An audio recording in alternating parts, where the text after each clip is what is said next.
kasih yang terindah, hati yang mulia, hanya ku temukan di dalam-Mu, Yesusku. Pujian dari hatiku selalu di setiap waktuku, tiada pernah berubah kasih-Mu.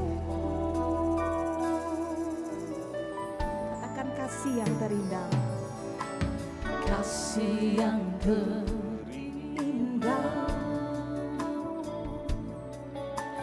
hati yang mulia, hanya ku temukan di dalam-Mu, Yesusku. Pujian dari hatiku selalu di setiap waktuku, tiada pernah berubah kasih-Mu. Karya terbesar dalam hidupku, pengorbananmu yang selamatkanku. Engkaulah harta yang tak ternilai, yang ku miliki dan ku hargai. Yesus, Engkau ku kagumi. Kasih-Mu terindah Tuhan. Kasih yang terindah, Hati yang mulia, hati yang mulia, hanya ku temukan di dalam-Mu, Yesusku. Pujian dari hatiku selalu di setiap waktuku, tiada pernah berubah kasih-Mu. Karya terbesar dalam hidupku, pengorbananmu yang selamatkanku. Engkaulah harta yang tak ternilai, yang ku miliki dan ku hargai. Yesus, Engkau ku kagumi. Karya terbesar dalam hidupku, pengorbananmu yang selamatkanku. Engkaulah harta yang tak ternilai, yang ku miliki dan ku hargai. Yesus, Engkau ku kagumi.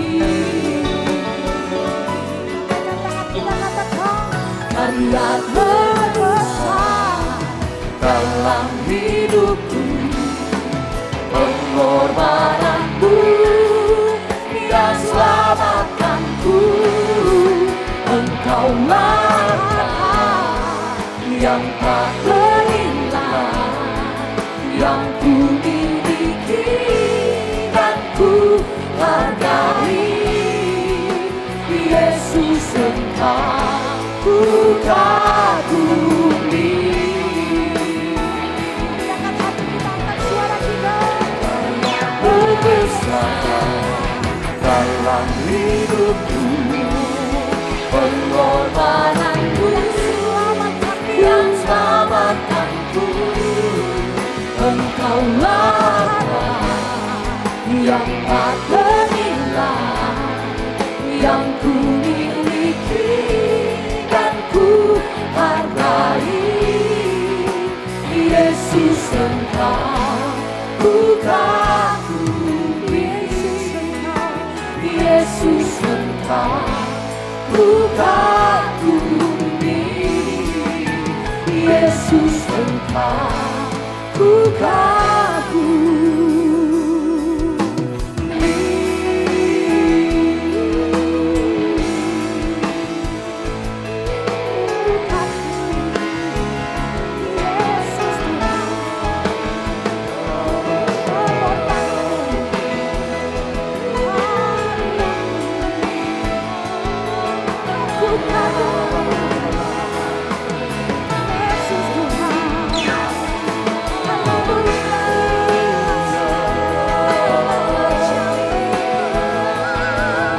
Mengucap syukur siang hari ini buat karyanya, buat pengorbanannya bagi setiap kita. Kami bersyukur, kami bersyukur padamu.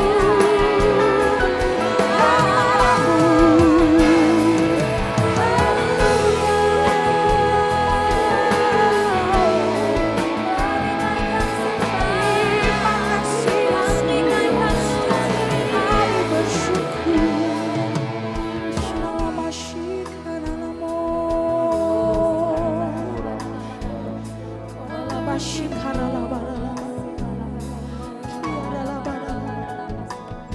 Kami yang berdosa, Engkau melayakkan setiap kami untuk memuji dan menyembah-Mu. Dengan apa kami mengucap syukur Tuhan, selain dengan memberikan pujian penyembahan yang terbaik. Kalau banyak kita memuji Tuhan, mari buka kedua tangan kita sekali lagi. Mari buka hati kita, mari bawa yang terbaik hanya bagi Yesus yang hari ini.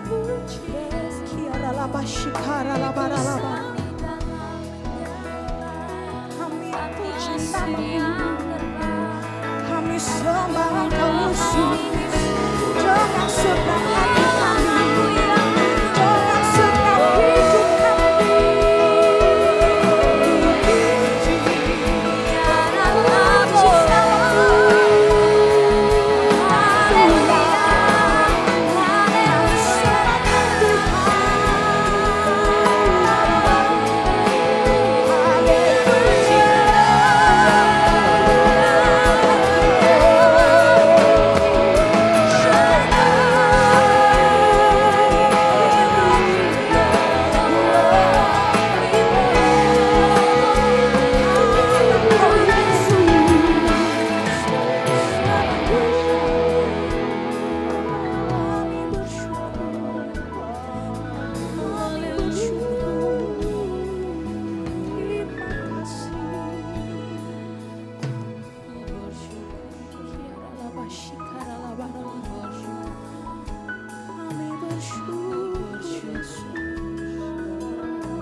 Pujian dan syukur, sebab sukacitanya dicurahkan buat setiap kita siang hari ini. Amin.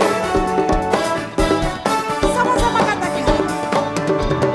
Ku datanglah ke bait-Nya dengan hati bersyukur, ke dalam pelataran-Nya dengan hati bersuka, rasakan dan lihatlah Betapa baiknya Tuhan bagi yang berlindung padanya. Akan bersorak-sorak, akan bersorak-sorak. Bersyukurlah kepada Tuhan, sebab Dia baik, bahwasannya selamanya kasih setianya. Bersyukurlah kepada Tuhan, sebab Dia baik, bahwasannya untuk selamanya kasih setianya. Kasih setianya Yesus. Yang merasakan kebaikan Tuhan sama-sama pujikan.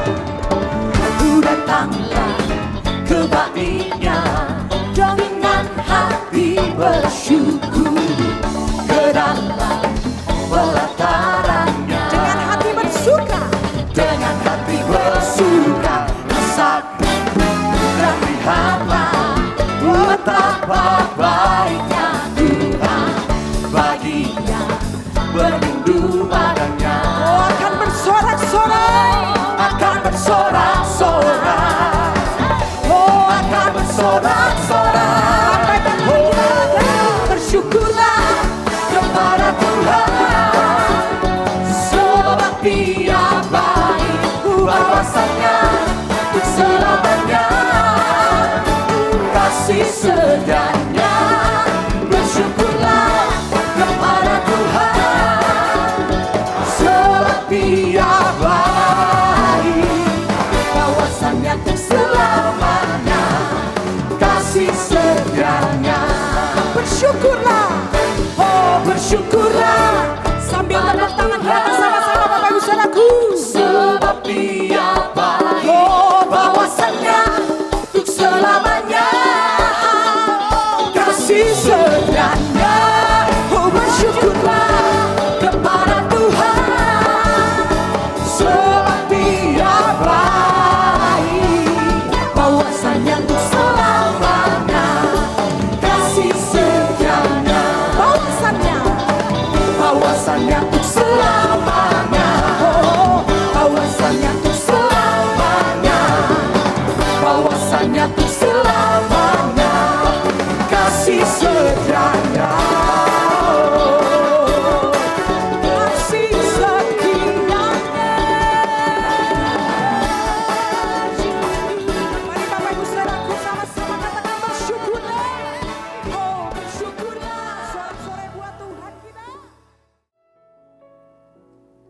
Kau di hatiku, Kau di pikiranku, dan bawaku mendekat di mana Kau tinggal. Kau di hatiku, Kau di pikiranku, dan bawaku mendekat di mana Kau tinggal. Ku perlu Kau Tuhan, menjamah hatiku. Ku perlu Kau Tuhan di hidupku. Hanya Engkau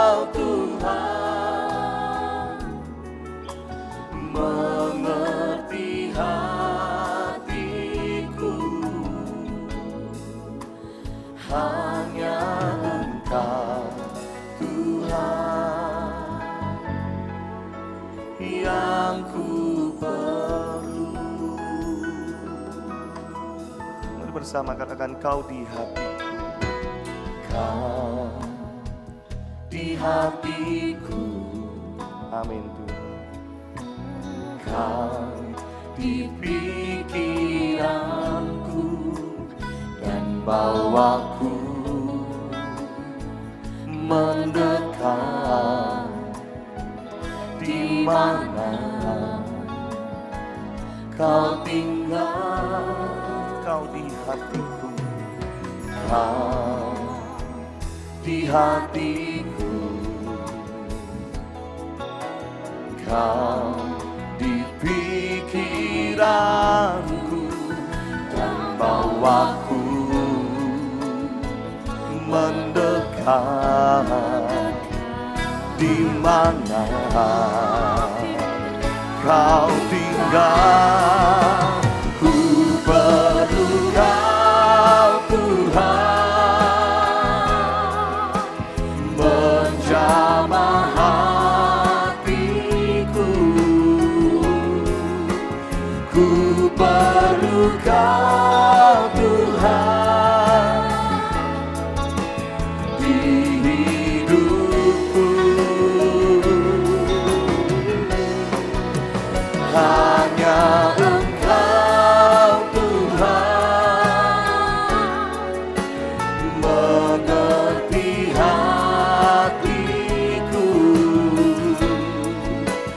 Hanya Engkau Tuhan yang ku perlu. Katakan ku perlu kau. Ku perlu kau Tuhan, menjamah hatiku. Ku perlu kau Tuhan di hidupku. Hanya Engkau Tuhan mengerti hatiku. Hanya Engkau Tuhan yang ku perlu. Mari sambil angkat tanganmu tinggi katakan, ku perlu kau Tuhan, menjamah hatiku. Ku perlu kau Tuhan di hidupku. Oh, hanya Engkau Tuhan mengerti hatiku. Hanya Engkau Tuhan yang ku perlu. Katakan hanya Engkau. Hanya Engkau Tuhan. Hanya Engkau. Hanya Engkau Tuhan. Satu kali lagi katakan, hanya Engkau Tuhan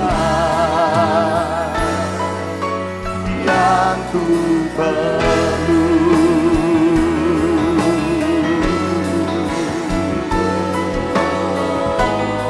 Mari yang memerlukan pertolongan dari Tuhan siang hari ini, angkat suaramu kembali, sembahlah Dia Bapak Ibu Saudaraku.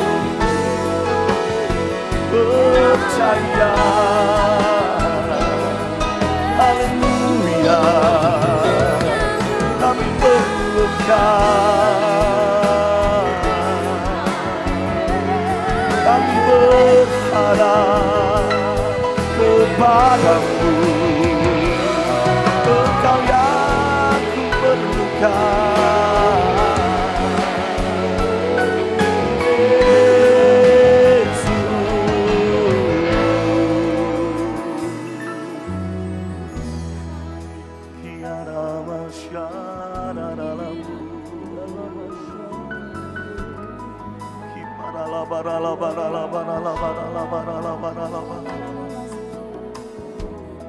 Mari biarlah siang hari ini kita cari pribadinya Bapak Ibu Saudaraku. Jangan lagi engkau mencari pertolongan, jangan lagi engkau datang dengan keluh kesahmu, tapi carilah dan kejarlah pribadi Tuhan dalam hidupmu. Maka percayalah semuanya pasti Tuhan sudah tambahkan dan sediakan buat setiap kita.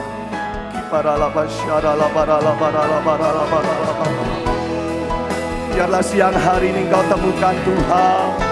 Biarlah siang hari ini kita temukan Yesus, pribadi yang mengenal setiap hidup kami, pribadi yang mengenal setiap hati kami Tuhan. Kami perlu Engkau, kami perlu Engkau.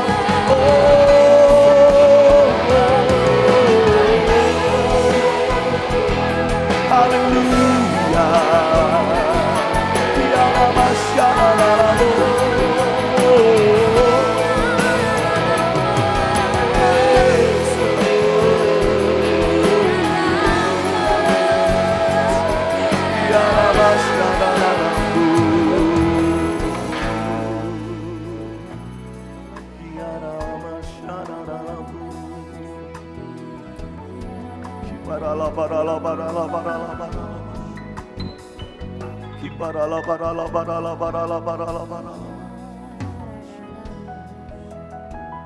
Mari yang mengasihi Tuhan, saya undang bersama kita bangkit berdiri, tetap dalam hadirat Tuhan Bapak Ibu Saudaraku.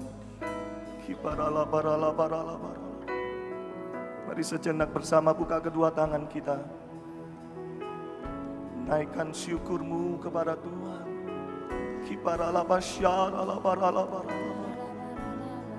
Biarlah Engkau terus tinggal dalam hati kami Tuhan. Engkau ada di dalam hidup kami, sebab disitulah sumber pertolongan kami Tuhan. Sebab disitulah sumber pengharapan buat setiap umat-Mu.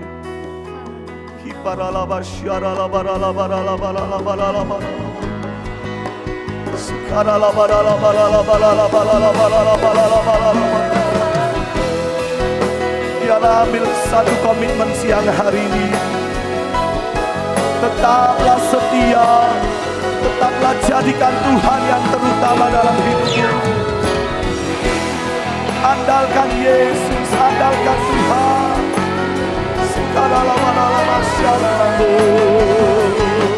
Haleluya.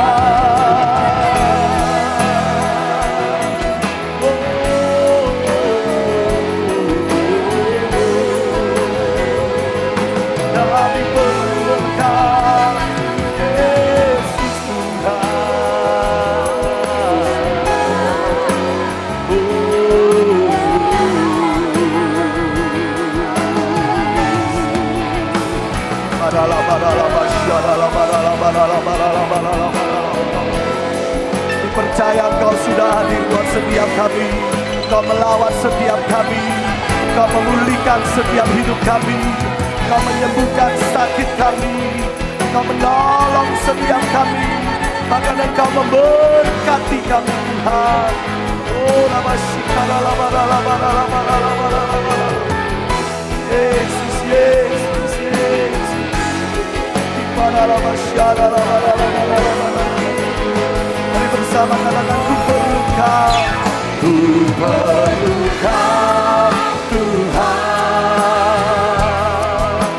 menjamah hatiku. Ku perlu Kau Tuhan di hidupku.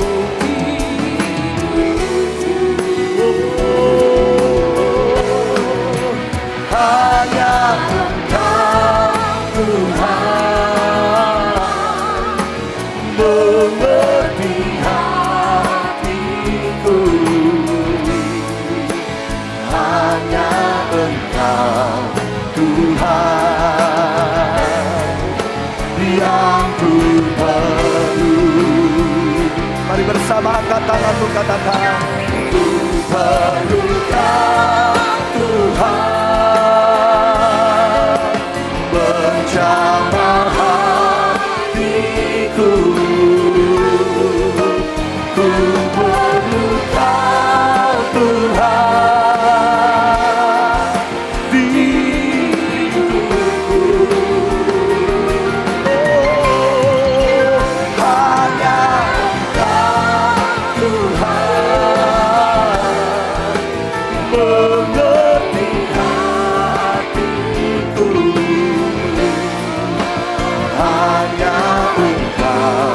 Tuhan yang ku perlu.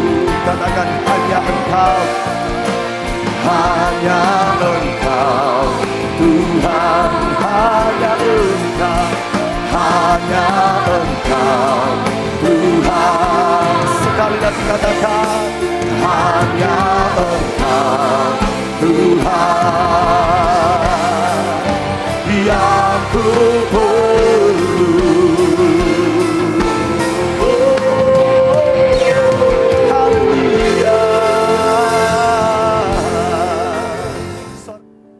Bapa di sorga, kami mengucap syukur, Engkau sangat mengasihi setiap kami.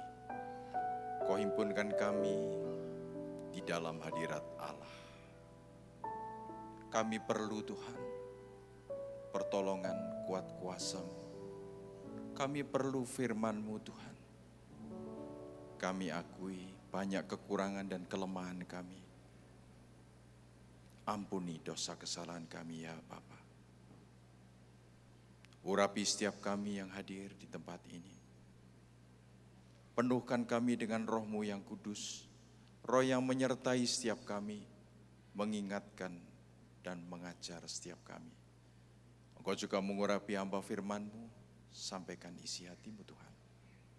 Di dalam nama Yesus Kristus Tuhan, hamba-Mu sudah berdoa dan mengucap syukur. Haleluya. Amin. Silakan duduk saudara. Shalom. Saudaraku yang dicintai Tuhan, perjalanan kekristenan kita ini benar-benar diinginkan oleh Tuhan supaya tidak satu pun di antara kita jatuh. Dia menjaga sedemikian rupa supaya kita bekerja sama dengan Tuhan. Dan seringkali, saudara, kita merasakan terhibur karena kita berkata, hidupku bukan aku lagi, tetapi Kristus yang hidup di dalam aku. Saya ingin bertanya kepada saudara, siapa percaya bahwa saudara adalah bait Allah, Roh Kudus di dalam saudara? Semuanya berikan kemuliaan untuk Tuhan Yesus.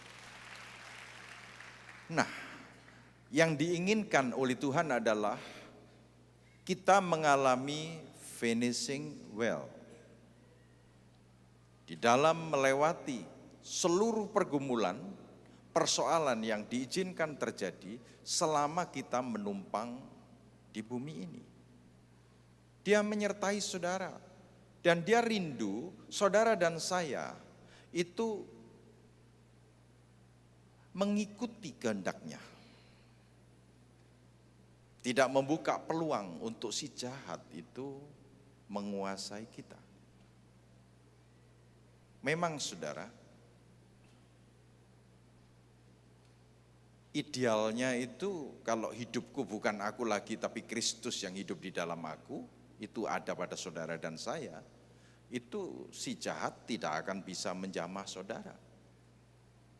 Tetapi kenyataannya saudara, kenyataannya ini kita masih punya kelemahan loh. Dan hamba Tuhan pun punya pergumulan, punya kelemahan, punya kekurangan dan bisa jatuh. Saya ingin dengan sejujurnya bertanya kepada saudara, karena Tuhan melihat hati. Siapa di antara kita semuanya masih punya kelemahan? Ternyata semuanya punya kelemahan. Saya mau sampaikan, jawaban pertolongan dari Tuhan hari ini datang melalui firman Tuhan. Dan biarlah Allah Roh Kudus menolong setiap kita. Nah saudara, iblis atau si jahat itu, dia menunggu sampai kita membuka celah dan dia masuk. Oleh karena itu, cintanya Tuhan kepada saudara dan saya, datanglah firman Tuhan ini untuk menasihati, untuk memberikan kekuatan, bahkan mendorong saudara dan saya untuk tidak jatuh. Walaupun ada penghiburan, kita tidak jangan jatuh. Sekalipun kita jatuh, tidak sampai tergeletak. Karena tangan Tuhan yang menopang. Nah, oleh karena itu saudara, mari kita ini sebenarnya masih hidup di dalam tubuh. Tetapi kita hidup di dalam dimensi roh. Jika kita hidup oleh roh, hendaknya engkau dipimpin oleh Roh Kudus. Tapi pada kenyataannya saudara, kelemahan-kelemahan ini tidak bisa hanya kita atasi dengan beribadah dan berdoa. Mari kita akan baca firman Tuhan, yaitu di Injil Matius 17.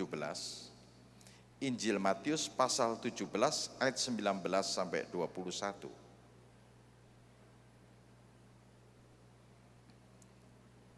Saya baca. Kemudian murid-murid Yesus datang dan ketika mereka sendirian dengan dia, bertanyalah mereka, mengapa kami tidak dapat mengusir setan itu? Perhatikan saudara. Mengapa kami tidak bisa mengusir setan itu?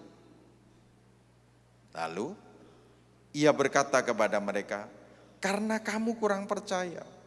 Sebab aku berkata kepadamu, sesungguhnya sekiranya kamu mempunyai iman sebesar biji sesawi saja, kamu dapat berkata kepada gunung ini, pindah dari tempat ini ke sana, maka gunung ini akan pindah.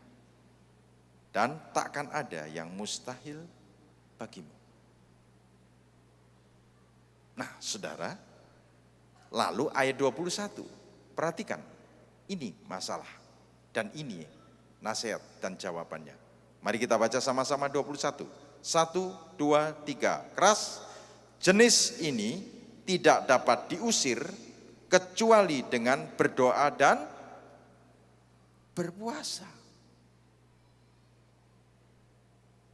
Saudara,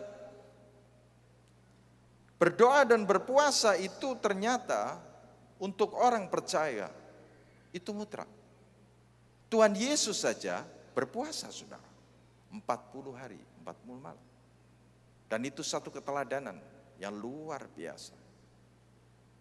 Dan setiap kali kita bicara tentang doa puasa, pasti pertanyaannya, berhenti makan jam berapa, lalu makannya jam berapa? Itu. Jadi urusannya selalu makan. Tapi baik, saya akan jawab lebih dulu. Sebetulnya tidak ke sana arahnya. Pagi sudah tidak makan, saudara. Ya, sudah tidak makan. Siang tidak makan, baru nanti sore, jam 6. Loh Pak, jam 6 kan khotbah. Ya enggak apa-apa, jam 5. Loh khotbahnya jam 5 loh Pak, ya jam 4. Kita berbuka puasa. Enggak mampu Pak, jam 4 Pak, lapar Pak. Ya jam 3. Jam 3 enggak bisa Pak, jam 2. Malah di Jakarta itu ada yang jam 1 makan. Boleh, silakan. Ya. Nah kalau jam 1 enggak bisa Pak, jam 10 boleh. Ya jangan puasa. Ya. Saudara, kami sudah sepakati bersama para hamba Tuhan ini, itu mulai berpuasa 40 hari atau puasa raya ini. Ya. Itu mulai hari Kamis kemarin. Memang saudara, puasa hari pertama itu lemes. Lemes saudara memang. Hari kedua tambah lemes. Hari kedua tambah lemes saudara. Kamis, Jumat, Sabtu. Hari yang ketiga tambah lemes. Enak diteruskan apa enggak ya? Hari Minggu biasa lemes saudara-saudara. Lalu makannya bagaimana? Saudara, kita jangan pernah berpikir pagi makan, siang makan, sore makan, berarti kalau puasa pagi sampai sore, maka jatah pagi, jatah siang disediakan sore, dimakan semua. Enggak loh saudara, tidak balas dendam di situ. kami makan secukupnya. Ya, secukupnya. Bahkan kami atur, betul kami atur. Kelihatannya memang kita bisa makan banyak, tapi nggak bisa saudara. Secukupnya. Setelah itu kami tidak makan. Paginya seperti itu. Dan ada satu kenikmatan tersendiri. Hari ini saya merasa nyaman. Ya, nyaman sekali. Pak, boleh minum? Boleh, air putih. Bukan es degan. Air putih. Supaya kotoran-kotoran ini tergelontor semua keluar. Air putih, boleh minum air putih. Ya, silakan. Kalau ada yang tidak minum, silakan. Ya, tapi minum air putih boleh. Nah, sekarang kita lihat ya, bagaimana Tuhan itu mengajar kita tentang berpuasa ini. Yaitu di dalam Injil Matius 9 ayat 14 sampai 17. Ini penting sekali saudara. Tanpa doa dan puasa, kita seringkali dikalahkan oleh kekurangan atau kelemahan di tubuh kita ini. Ke gereja? Iya. Doa? Iya. Sudah berdoa tidak dijawab-jawab. Dihibur, oh ada waktu Tuhan. Tapi siang sore hari ini Tuhan akan menjawab. Mengapa kadang-kadang kita berdoa tapi tidak ada jawaban sama sekali? Kok lama sekali? Diuji, terus diuji.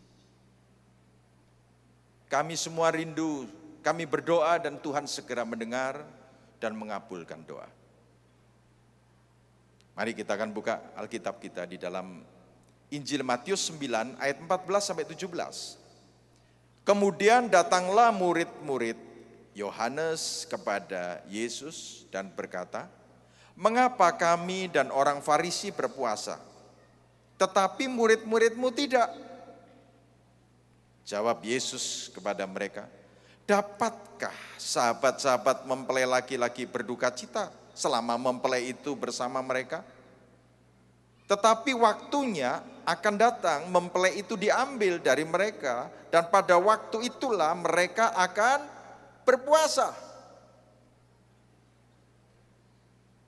Saudaraku yang dicintai Tuhan, murid-murid Yesus tidak berpuasa. Sahabat-sahabat Yesus tidak berpuasa. Kenapa? Karena semua yang mengerjakan mujizat ajaib, menjawab semuanya lakukan adalah Tuhan Yesus sendiri. Sedangkan para murid mengikuti dan percaya. Dan itu tidak perlu puasa. Tetapi setelah Tuhan Yesus naik ke sorga, maka di sini dikatakan, tetapi waktunya akan datang mempelai itu diambil dari mereka, dan pada waktu itulah mereka akan berpuasa. Jadi waktu Yesus naik ke sorga, maka pada waktu itulah yang percaya Yesus sebagai Tuhan dan Juru Selamat harus berpuasa. Perhatikan saudara, memang kita bersyukur tubuh kita adalah bait Allah. Bait Allah adalah kita semuanya. Saya rindu tanya kepada saudara, siapa percaya pribadi Allah, Roh Kudus yang tidak terbatas kuasanya itu ada pada saudara? Semuanya. Berikan kemuliaan untuk Yesus Kristus Tuhan. Lebih meriah lagi. Lebih meriah lagi. Nah saudara, dialah yang berkuasa di dalam kehidupan saudara. Dia yang rindu untuk membuat saudara itu melakukan pertandingan ini, diakhiri pertandingan ini dengan baik. Jangan sampai kita ini sudah beribadah, datang di gereja, melakukan kegiatan-kegiatan doa dan sebagainya. Tetapi pada akhirnya, saudara, karena tidak mengerti, ditolak pada akhirnya. Enyahlah engkau si pembuat kejahatan. Lalu protes. Bukankah aku sudah bernubuat? Bukankah aku sudah melayani engkau Tuhan? Mengusir setan dalam nama setan pergi dan seterusnya. Aku tidak mengenal engkau. Pergilah engkau si pembuat kejahatan. Waduh, gagal saudara. Tuhan tidak inginkan hal itu. Satupun di antara saudara. Bahkan dia mengakui demikian. Jangan takut sebab aku menebus engkau. Aku telah memanggil engkau dengan namamu. Engkau ini kepunyaanku.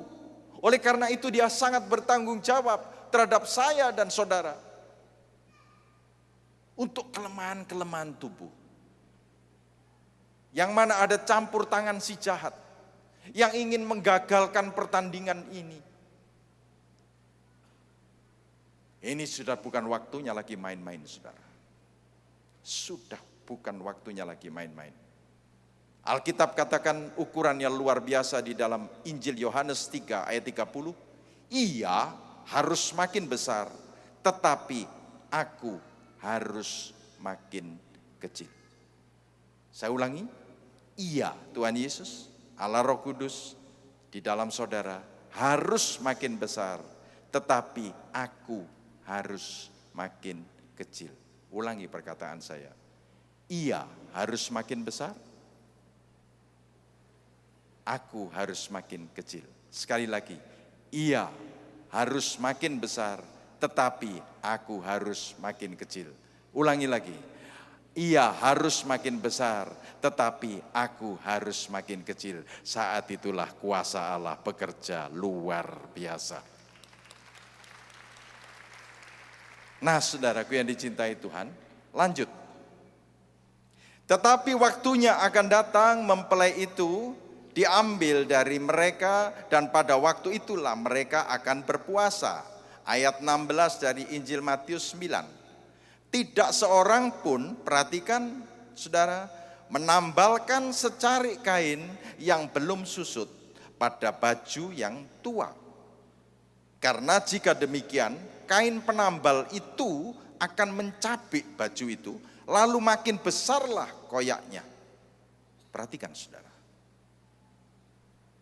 Kain baru tidak untuk menambal kain yang lama, akan tercabik. Lalu ayat 17 lebih jelas lagi. Begitu pula anggur yang baru, perhatikan, tidak diisikan ke dalam kantong kulit yang tua. Karena jika demikian, kantong itu akan koyak, sehingga anggur itu terbuang dan kantong itu pun hancur. Tetapi anggur yang baru disimpan orang dalam kantong yang baru pula. Dan dengan demikian terpeliharalah kedua-duanya. Perumpamaan ini luar biasa saudara.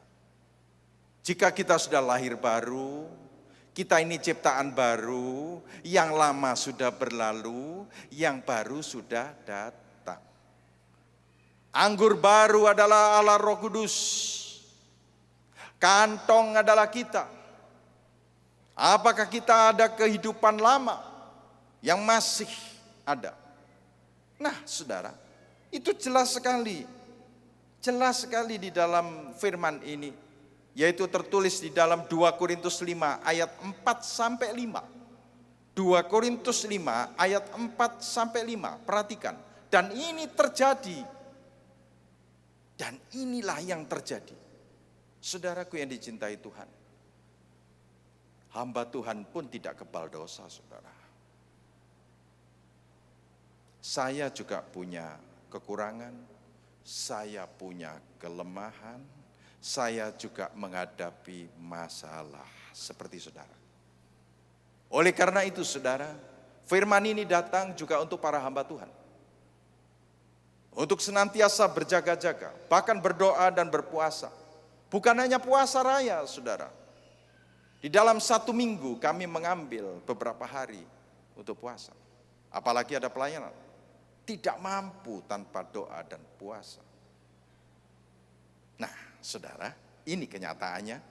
2 Korintus 5 ayat 4-5. Sebab selama masih diam di dalam kemah ini, yaitu tubuh ini, kita mengeluh oleh beratnya tekanan. Karena kita mau mengenakan pakaian yang baru itu tanpa menanggalkan yang lama, supaya yang fana itu ditelan oleh hidup. Ayat 5. Tetapi Allah lah yang justru mempersiapkan kita untuk hal itu, dan yang mengaruniakan apa? Roh kepada kita sebagai jaminan segala sesuatu yang telah disediakan bagi kita.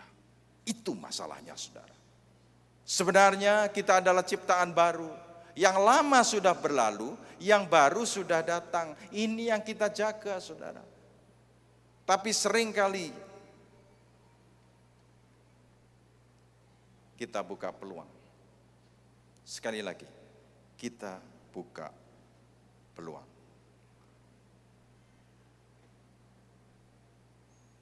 Biarlah anggur yang baru itu disimpan orang dalam kantong yang baru pula. Dengan demikian terpeliharalah kedua-duanya. Maksudnya di sini, ia semakin besar, aku semakin kecil.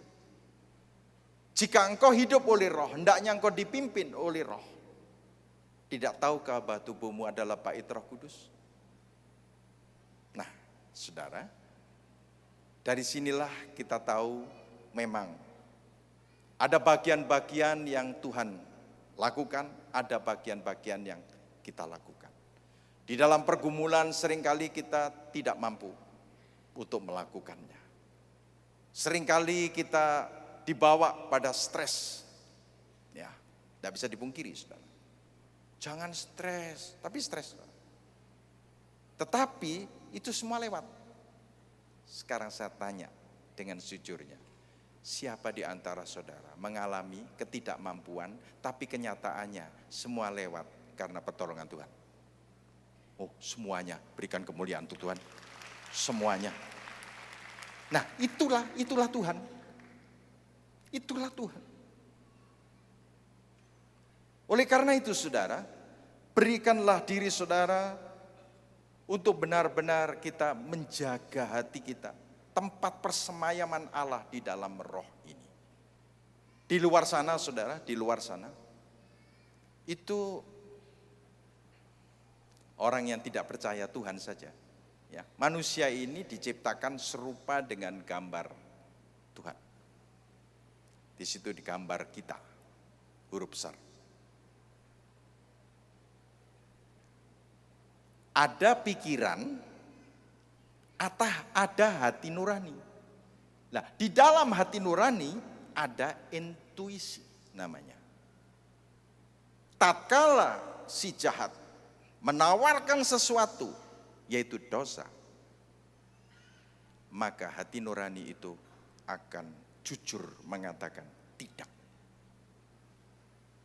Tetapi karena pengaruh si jahat ini sangat kuat, dan orang itu membuka peluang, akhirnya hatinya mengikuti apa yang dipikirkan. Maka jatuhlah dia dalam dosa. Oleh karena itu Tuhan Yesus datang ke dunia ini untuk menebus manusia itu dari dosa. Hari ini kita akan menerima tubuh dan darah Kristus. Dan ini karya terbesar buat setiap saudara dan saya.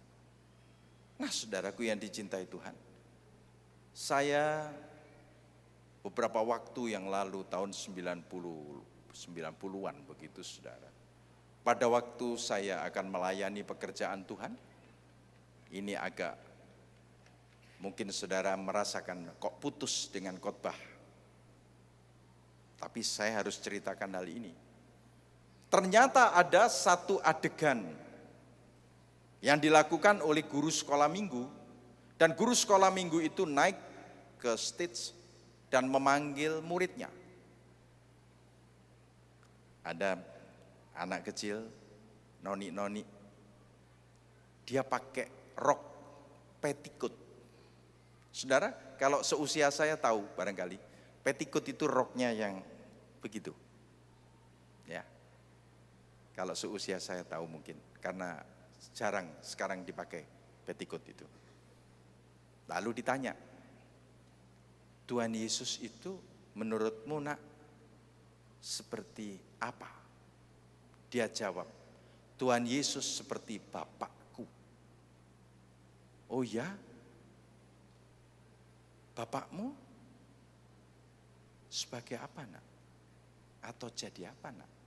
Dia jawab, Bapakku seorang dokter. Bukankah Yesus dokter di atas segala dokter? Yang menyembuhkan, yang memulihkan. Waduh, pada waktu itu tepuk tangan semua saudara. Saya dan saudara tidak tepuk tangan. Karena kita belum tahu arahnya kemana. Nah, kemudian naiklah anak laki-laki. Wah, ini mesti dipraktekkan. Dia pakai jasnya begini saudara.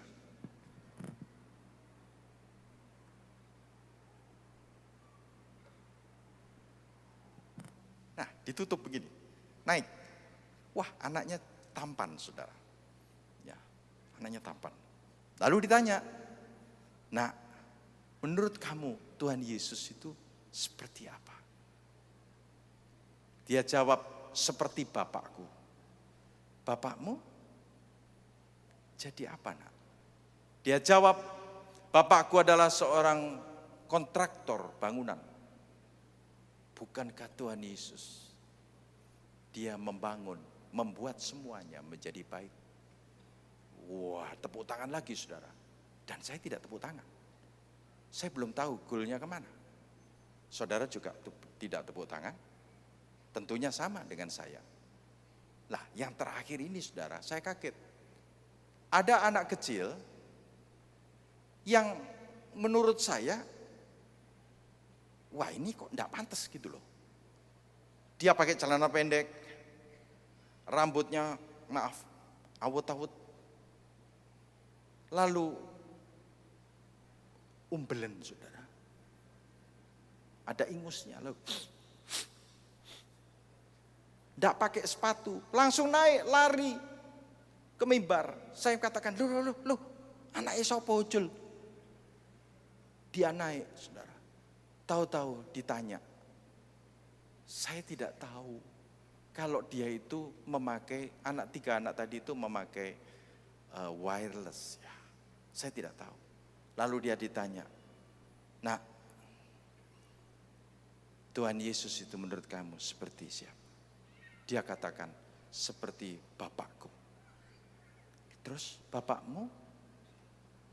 Nah di sini saya tertarik saudara. Terus Bapakmu? Dia sambil mengatakan, iya Bapakku seorang pemulung. Dia mengumpulkan barang-barang yang disampah. Lalu kemudian dikumpulkan dan distorkan untuk didaur ulang. Akhirnya menjadi barang yang berguna. Bukankah, kata anak ini, sederhana sekali, Tuhan Yesus telah memulung kita semua. Kita ada di sampah dulu. Semua orang berdosa. Diambil oleh Tuhan, dipulung. Kemudian didaur ulang. Sekarang saudara dan saya menjadi alat kemuliaan Tuhan semuanya. Lebih meriah lagi. Lebih meriah lagi. Nah saudara, saya merasakan, oh Tuhan terima kasih. Oleh karena itu Tuhan itu menjaga setiap saudara yang sudah didaur ulang.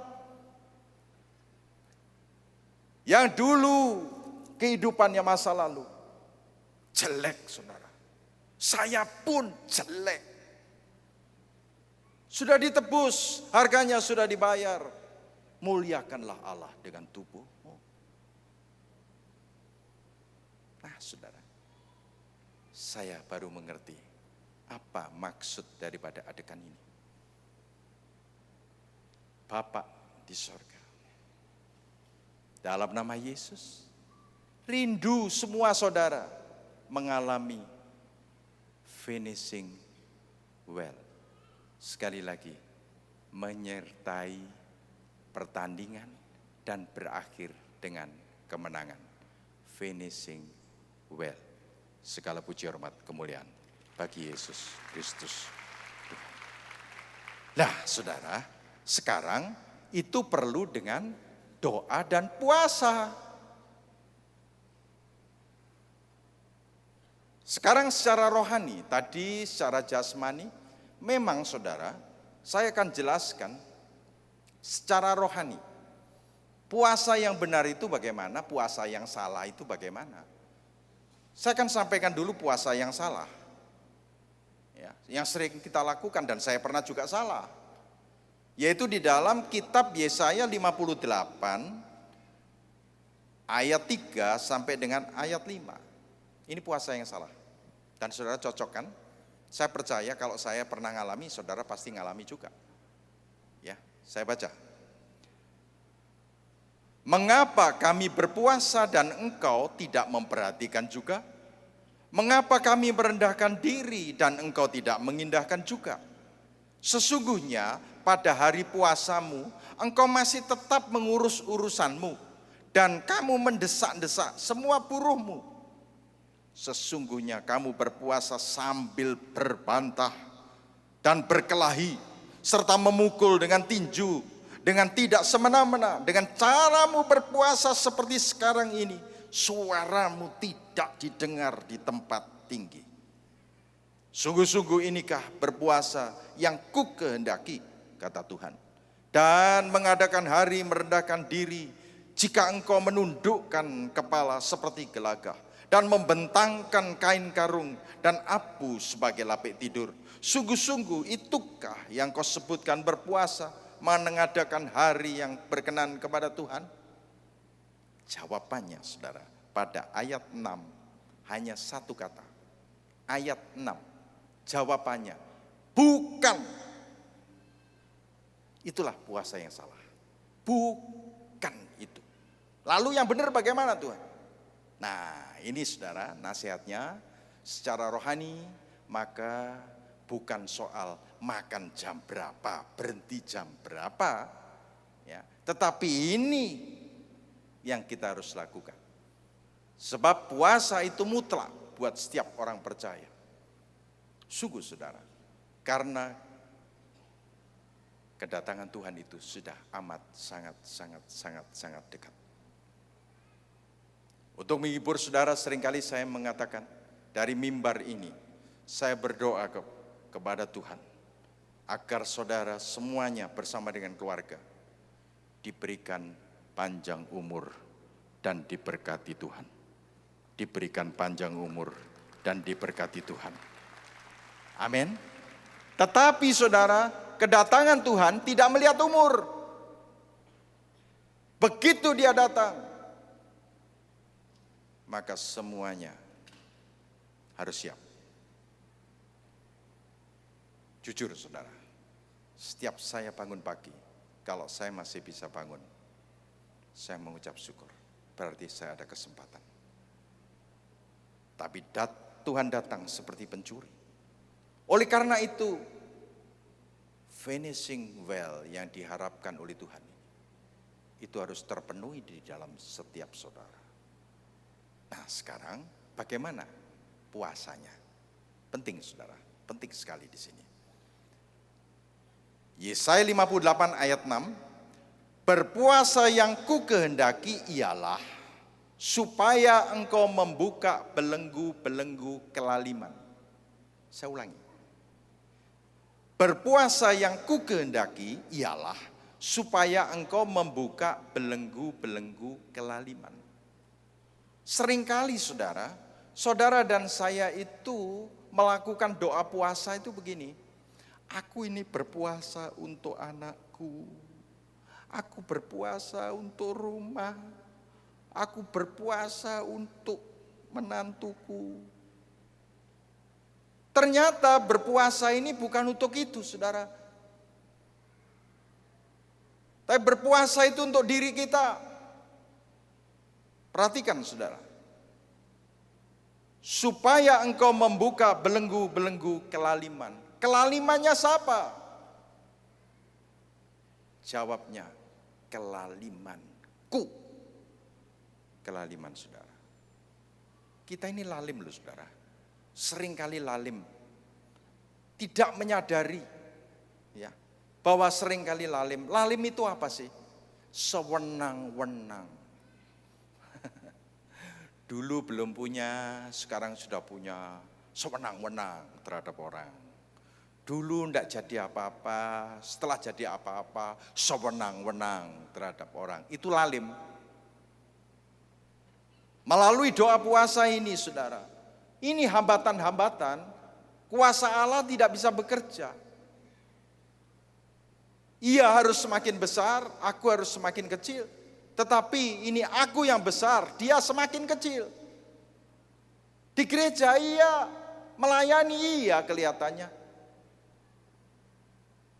Oleh karena itu firman ini datang menegur saya dan saudara.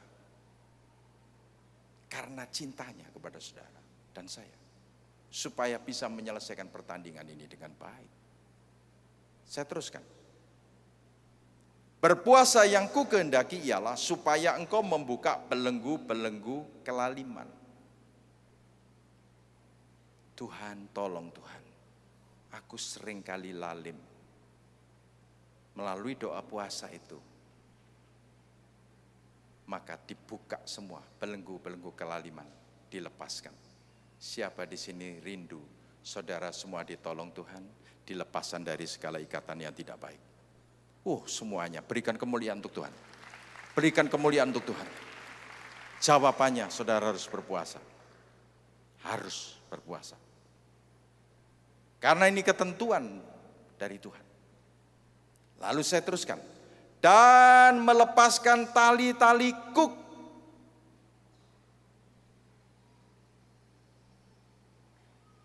Iblis, saudara. Itu kalau dibuka saja peluangnya, diikat kita ini, saudara. Tidak peduli pendeta. Tidak peduli siapapun. Buka peluang, seperti kerbau dicocok hidungnya, diikat kemana-mana, nurut, dibawa kemana-mana, nurut, sampai dibantai pun tidak bisa berbuat apa-apa.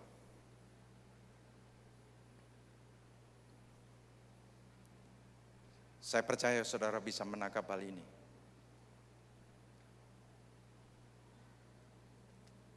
Melepaskan tali-taliku, keterikatan terhadap dosa, keterikatan terhadap hal yang tidak baik. Ingin sebetulnya lepas, jujur saudara. Kalau kita mau jujur di hadapan Tuhan, ingin lepas, tapi tidak bisa. Ingin lepas. Tapi karena kuatnya cengkeraman, kuatnya ikatan itu, sehingga berani mengorbankan semuanya. Pertolongannya hanya satu. Menyerahlah kepada Tuhan. Doa dan puasa. Saya percaya kuasa Allah lebih besar daripada ikatan yang mengikat yang ada pada setiap saudara dan saya. Pasti terlepas oleh kuasa Allah. Amin. Amin. Nah, saudara, ikatan-ikatan inilah saya tidak ceritakan dosa apa. Yang tahu saudara sendiri. Yang tahu saya sendiri. Bagaimana bisa finishing well? Wong ada campur tangan setan di situ. Tidak bisa, saudara. Oleh karena itu firman ini datang cukup keras. Buat saya terutama. Sekali lagi, pendeta tidak kebal dosa. Buka peluang, bisa diikat. Dan kalau sudah sadar diikat, ayo. Bersama-sama kita berdoa dan berpuasa. supaya Tuhan dengan leluasa kita berikan kesempatan untuk melepaskan. Saya, saudara, ingin mempraktekkan sesuatu. Saya itu diikat. Ini misalnya satu ikatan. Ya, ini ikatan. Saya tidak tahu ikatan saudara apa. Ya. Saya diikat. Lalu kemudian ada seorang hamba Tuhan. Saya minta seorang hamba Tuhan. Ini berusaha untuk menolong saya, hamba Tuhan ini. Mendoakan saya untuk melepaskan ikatan saya ini. Ya, dia minta. Saya nggak mau. Terlepas enggak? Tidak terlepas, saudara. Tetapi pada waktu saya doa dan berpuasa, mempersilahkan Tuhan memberikan kepada saya kekuatan supaya kuasa dan kehendaknya atau kehendak dan kuasanya melepaskan saya, maka saya lepaskan walaupun berat, akhirnya terlepaslah. Saya tanya, saya terlepas dari ikatan? Saya terlepas dari ikatan? Demikian pula saudara, hari ini Tuhan akan lepaskan dari ikatan-ikatan yang tidak baik itu. Jangan dipek lo itu. Nah saudara, ternyata melalui doa dan puasa, Allah Roh Kudus itu dengan leluasa menguasai saudara. Jangan didukakan, jangan dipadamkan, bahkan jangan dihujat. Persilahkan. Dengan selebar-lebarnya dia berkarya supaya saudara dan saya bisa menyelesaikan pertandingan yang kita katakan finishing well. Siapa rindu finishing well? Berikan kemuliaan untuk Tuhan Yesus. Nah, saya teruskan saudara. Supaya engkau memerdekakan orang-orang yang teraniaya. Teraniaya oleh siapa? Jawabannya, teraniaya oleh aku. Teraniaya oleh saudara. Kadang-kadang kita tidak merasa, saudara. Istri teraniaya. Betul. Istri teraniaya. Anak teraniaya. Pasti saudara akan berpikir, saya mau buktikan saudara, karena saya pernah. Saya sadar, saya tidak akan mengulangi. Saya janji di hadapan Tuhan, tidak akan mengulangi. Saya tidak terasa menganiaya istri saya. Memang tidak dengan tangan saya, tapi dengan mulut saya. Satu saat, saudara, saya sadar bahwa waktu saya singkat, saya akan dipisahkan dengan istri. Dan doa saya lebih dulu dipanggil pulang ke rumah Bapak. Waktu saya singkat. Saya buktikan saudara, saya buktikan ya, bahwa dia pernah saya aniaya atau teraniaya. Contohnya begini, saya jengkel karena keinginan saya tidak terpenuhi. Lalu saya ngomong, istri saya tidak menghiraukan. Saya ngomong, kamu itu krungu apa enggak sih? Budek tak? Budek ya kamu? Sakit loh saudara, istri itu gitu kan. Dan saya merasa tidak nyaman-nyaman saja. Saya kan ngomong, lah kamu tak ajak ngomong, kamu enggak dengar kan? Budek tak kamu? Tuh. Dan ini saya lakukan saudara. Saya nyesel. Saya beres-beres dengan istri. Karena sewaktu-waktu saya dipisahkan. 44 tahun kami menikah sampai hari ini. Masa kami sia-siakan istri? Lalu yang lain apa Pak contohnya? Saudara makin tertarik kan? Aniayanya apa?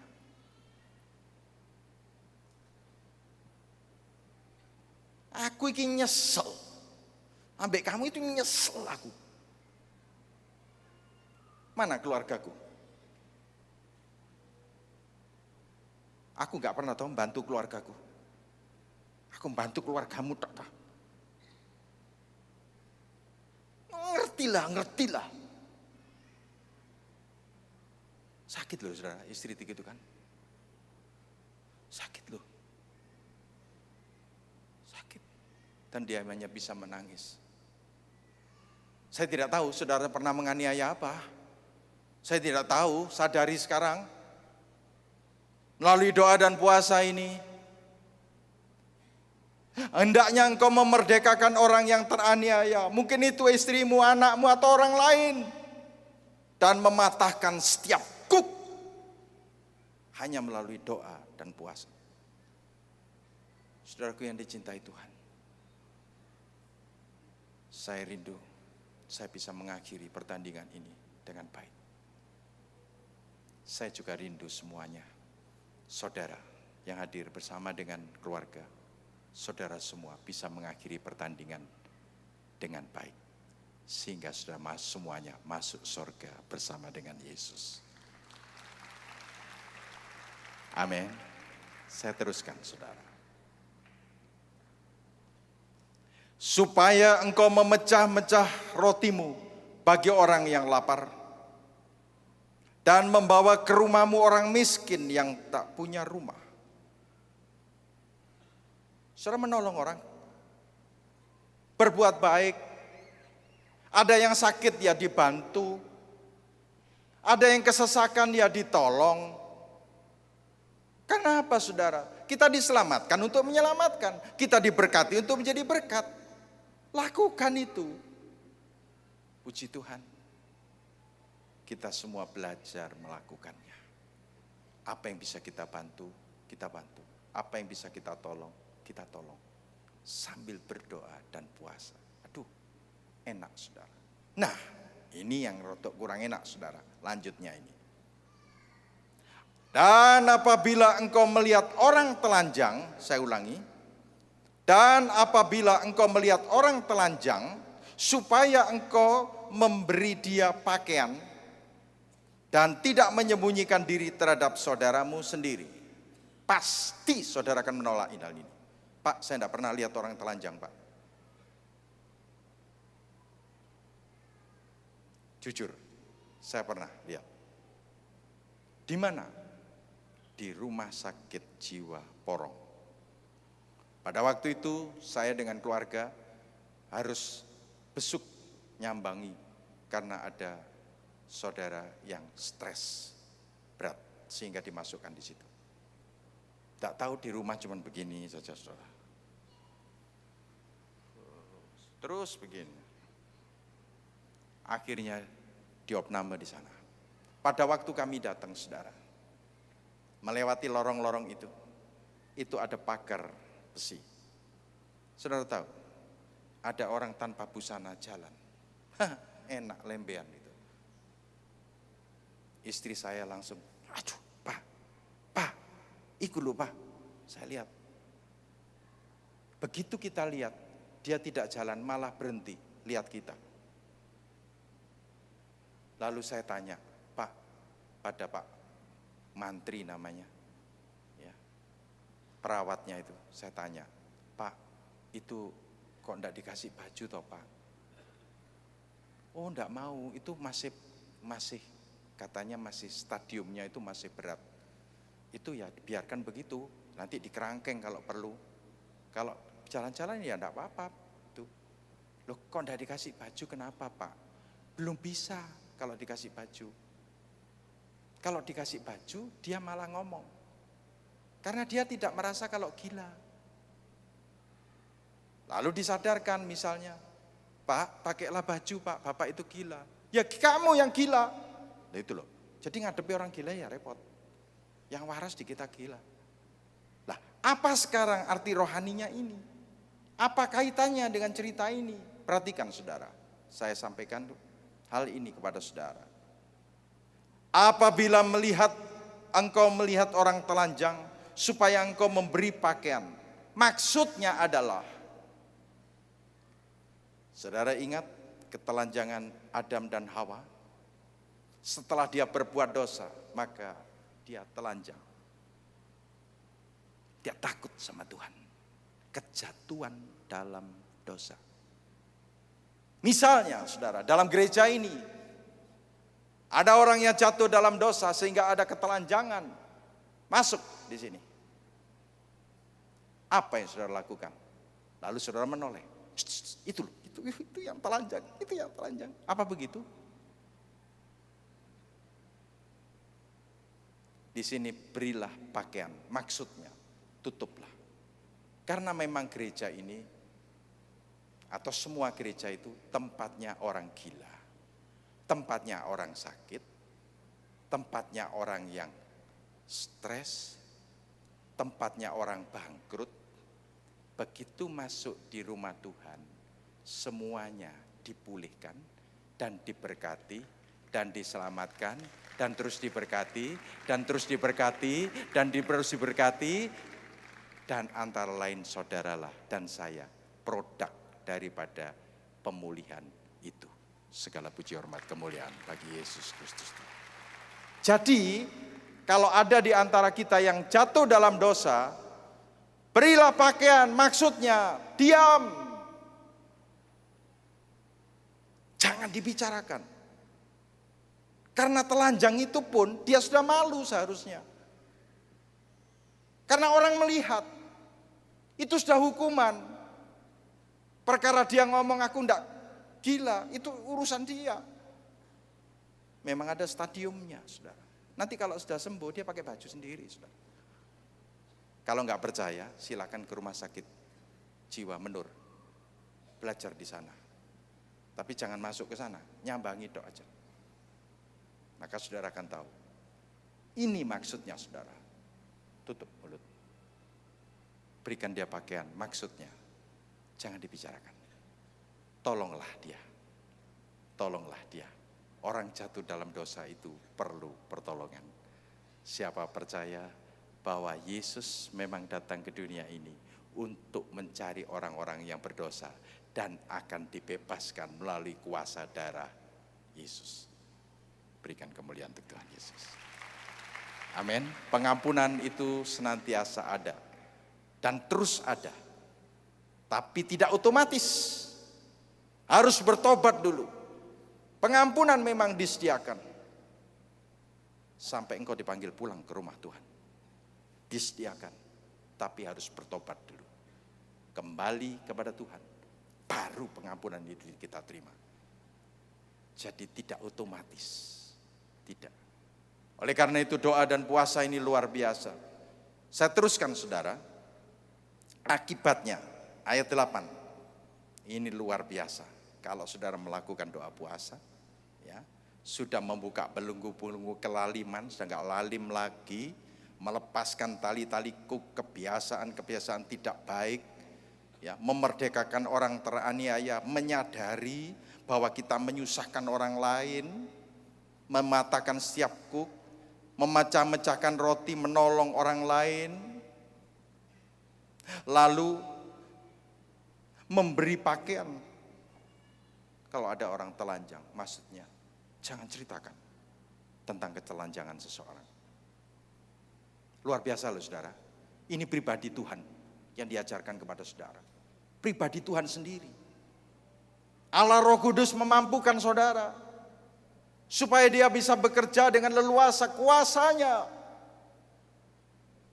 untuk saudara. Puasa bukan untuk orang lain, untuk saudara dan saya. Lalu ini akibatnya. Ayat 8, pada waktu itulah terangmu akan merekah seperti fajar dan lukamu akan pulih, perhatikan, dengan segera.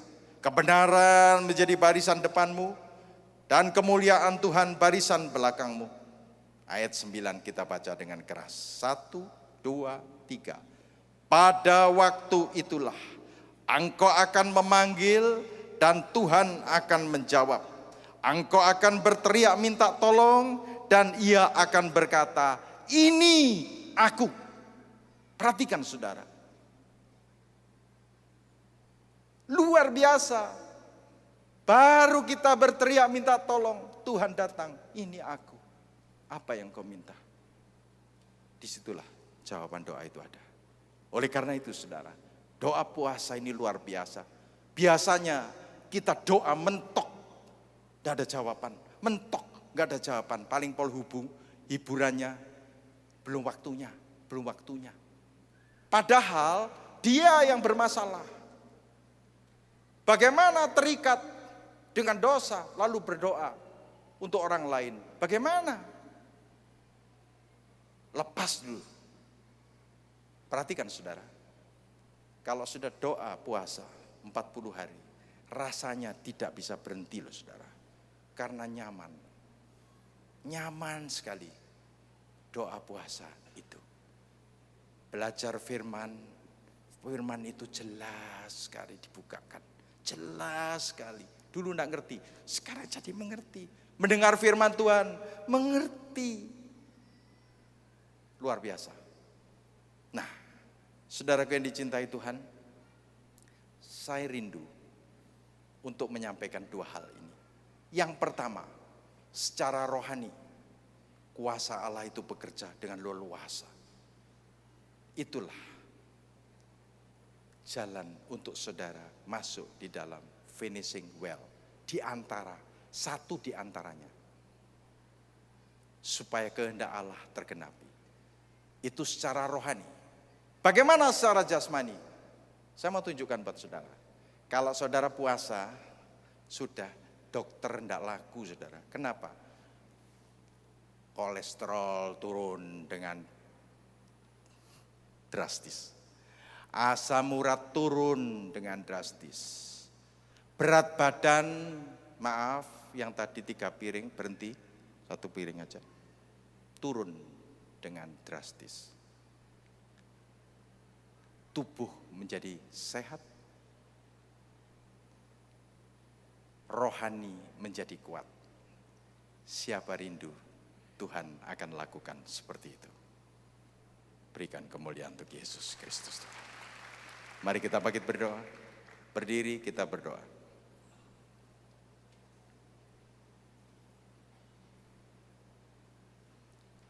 Angkat tangan kanan saudara, letakkan tangan kiri di dada saudara. Ikuti doa saya. Tuhan Yesus, berikan aku kekuatan untuk masuk dalam rancangan, yaitu kami bisa mengakhiri pertandingan ini dengan kemenangan. Masuk di dalam finishing well seperti apa yang kau inginkan di dalam kehidupan kami. Terima kasih Tuhan untuk firman-Mu yang menemplak, menegur, bahkan membongkar semua yang tidak baik di dalam diri kami. Selanjutnya, kami semuanya ingat akan tubuh dan darah-Mu yang sebentar lagi kami akan terima. Turunkan tangan saudara, saya persilakan. I'll walk with you wherever you go, through tears and joy. Yes, I will trust in you, and I will live in all of your grace and your promises forever. Jesus, I believe in you. Jesus, I believe in you. Jesus, I belong to you. You're the reason that I live, the reason that I sing.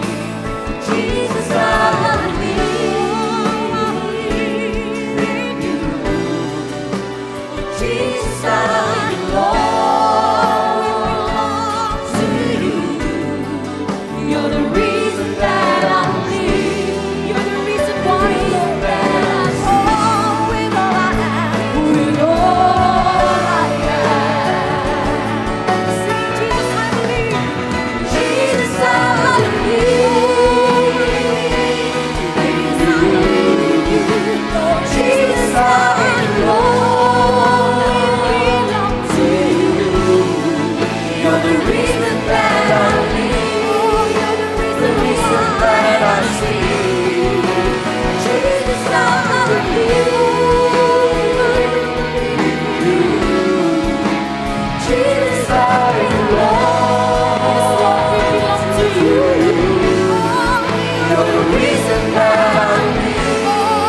patakayarana masik patakayarana.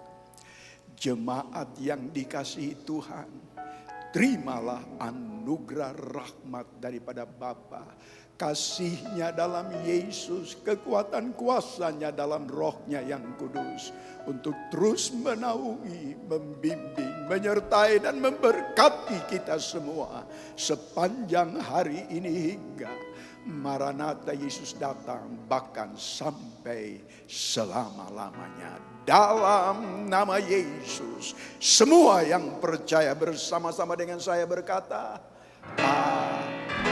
Api kemuliaannya tercurah dari surga, penuhi kami semua, bangkitlah gerejanya semua.